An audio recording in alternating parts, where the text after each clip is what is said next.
करण नाम का एक नशेड़ी आदमी कैसे बार बार कॉल कर गांव की बहू को ब्लैकमेल करता है और कैसे उसके देवर और नंद उसे करण से बचाते हैं और पुलिस के हवाले करते हैं। एक छोटे से गांव में रामती नाम की एक सास रहती थी। उसकी एक बहू थी जिसका नाम रमा था। मैं बहुत ही मेहनती लड़की थी।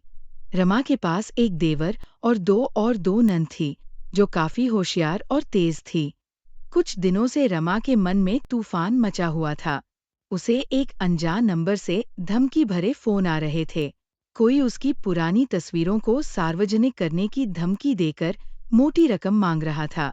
रमा डरी हुई थी और उसने ये बात अपने पति सुरेश को भी नहीं बताई थी। उसे डर था कि सुरेश गुस्सा करेंगे और बात और बिगड़ जाएगी। एक दिन जब रमा गुमसुम बैठी थी तो उसका देवर नंदो कमरे में आया। नंदो की आंखें बहुत तेज थीं और वो बहुत ही समझदार और ईमानदार लड़का है। भाभी, क्या बात है?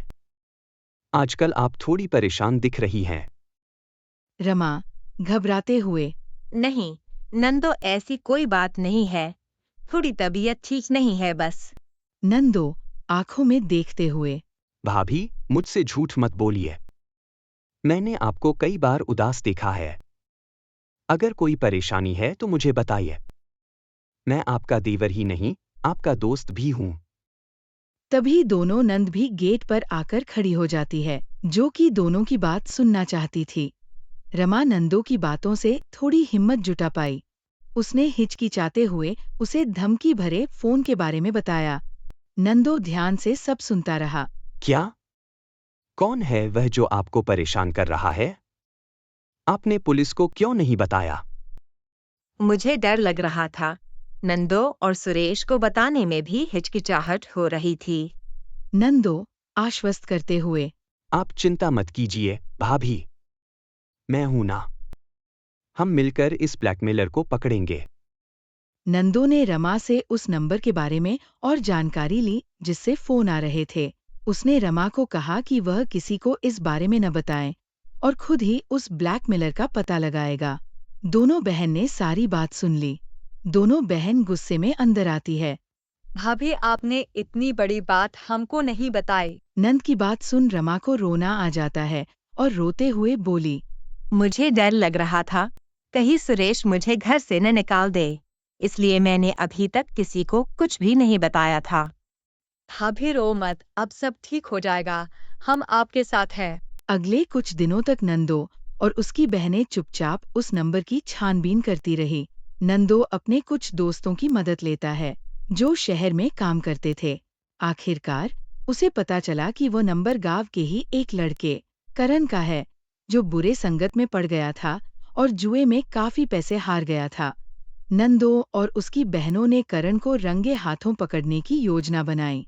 उसने रमा से कहा कि वह ब्लैकमेलर के कहे अनुसार पैसे लेकर गांव के पुराने बरगद के पेड़ के पास आए। नंदो और उसके दो दोस्त छिपकर उसका इंतजार करेंगे। निर्धारित दिन रमा डरे हुए कदमों से बरगद के पेड़ के पास पहुंची। सारे दोस्त चुपकर उसका इंतजार कर रहे थे। थोड़ी देर में करण वहां आया। भाभी जी, आपकी फोटोज तो बहुत अच्छी है। इंटरनेट पर डालने दो, पैसे ही पैसे होगा। दोनों आधा आधा बांट लेंगे। तेरे घर में माँ बहन नहीं है क्या? हो ऐसी बात करता है और ऐसे गंदे काम करता है। करण पैसे लेने की कोशिश करने लगा। तभी नंदो दोनों बहन और उसके दोस्त वहां पहुंच गए और उसे पकड़ लिया। करण घबराते हुए, यह क्या हो रहा है? मुझे छोड़ दो। छोड़ दूं? तू मेरी भाभी को ब्लैकमेल कर रहा था और अब छोड़ने की बात कर रहा है? तुझे तो मैं पुलिस के हवाले करूंगा। रमा आंखों में आंसू लिए, नंदो, तुमने यह सब कैसे किया? भाभी, जब बात आपके सम्मान की हो तो यह नंदो कुछ भी कर सकता है।